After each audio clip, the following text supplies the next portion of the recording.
ಕನ್ನಡದ ಸ್ಟಾರ್ ನಾಯಕಿಯಾಗಿರುವಂಥವ್ರು ಇದೀಗ ನಿಧನರಾಗಿರುವಂಥ ದುರ್ಘಟನೆ ನಡೆದಿದೆ. ಅವರು ನೇಣುಬಿದ್ದಂಥ ಸ್ಥಿತಿಯಲ್ಲಿ ಪತ್ತೆಯಾಗಿರುವಂಥದ್ದು. ಅದು ನಿಜಕ್ಕೂ ಏನಾಗಿದೆ ಇದ್ರ ಬಗ್ಗೆ ಸಂಪೂರ್ಣ ಮಾಹಿತಿ ನಿಮ್ಗೆ ಕೊಡ್ತೀನಿ. ಅದಕ್ಕೆ ಮುನ್ನ ಚಾನಲ್ಸ್ ಕೂಡ ಸಬ್ಸ್ಕ್ರೈಬ್ ಮಾಡ್ಕೊಳ್ಳಿ ಸ್ನೇಹಿತರೆ.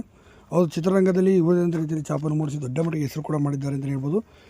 ಇನ್ನು ನೀನಾ ದಿನ ಸೈರಲ್ಲಿರ್ಬೋದು, ಗೀತಾ ಕನ್ನಡತಿ, ಕೆಂಡ ಸಂಪಿಗೆ ಸೀರಿಯಲ್ ಕಾಣಿಸ್ಕೊಂಡಿದ್ದಂಥ ನಂದಿನಿಯವರು ತುಂಬಾ ಮುದ್ದು ಮುಖದ ಚೆಲುವೆ, ಕೇವಲ 26ನೇ ವಯಸ್ಸಲ್ಲಿ ನೇಣುಬಿದ್ದಂಥ ಸ್ಥಿತಿಯಲ್ಲಿ ಪತ್ತೆಯಾಗಿದ್ದಾರೆ. ಮನೆಯಲ್ಲಿ ಅವರಿಗೆ ಇದರ ಅವಕಾಶ ಬೇಕಿತ್ತಂತೆ. ಆದರೆ ಅವಕಾಶ ಅಂದರೆ ಅವರು ಸರ್ಕಾರಿ ಕೆಲಸಕ್ಕೆ ಹೋಗುವಂಥ ಒತ್ತಡ ಏರಿದ್ರು ಮನೆಯಲ್ಲಿ. ಅದೇ ಕಾರಣಕ್ಕಾಗಿ ಒತ್ತಡಕ್ಕೆ ಮಾಡಿದ್ದು ಸದ್ಯ ಕೆಲಸಕ್ಕೆ ಹೋಗಲ್ಲ, ನನಗೆ ನಟನೆಯೇ ಮುಖ್ಯ ಅಂತ ಹೇಳಿ ದುಡುಕಿನ ನಿರ್ಧಾರವನ್ನು ಮಾಡಿದ್ದಾರೆ. ಆಗಲ್ಲ ಅಂತ ಹೇಳ್ಬೋದಿತ್ತು, ಬಟ್ ಅವರು ದುಡುಕಿನ ನಿರ್ಧಾರವನ್ನು ಮಾಡಿ ನಂದಿನಿಯವರು ಇದೀಗ ನಿಧನರಾಗಿರುವಂಥ ಘಟನೆ ನಡೆದಿರುವಂಥದ್ದು.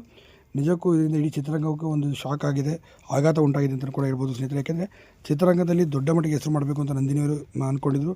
ಬಟ್ ಅಷ್ಟರಲ್ಲಿ ಈಗ ಕೇವಲ 27ನೇ ವಯಸ್ಸಿನಲ್ಲೇ ನಾಯಕಿ ಹಾಗೂ ಎಲ್ಲ ಲಕ್ಷಣಗಳು ಕೂಡ ಸಿನಿಮಾದಲ್ಲೂ ಇತ್ತು. ಬೆಳ್ಳಿತೆರೆಯಲ್ಲಿ ಕೂಡ ಅವಕಾಶ ಒದಗಿ ಬಂದಿತ್ತು.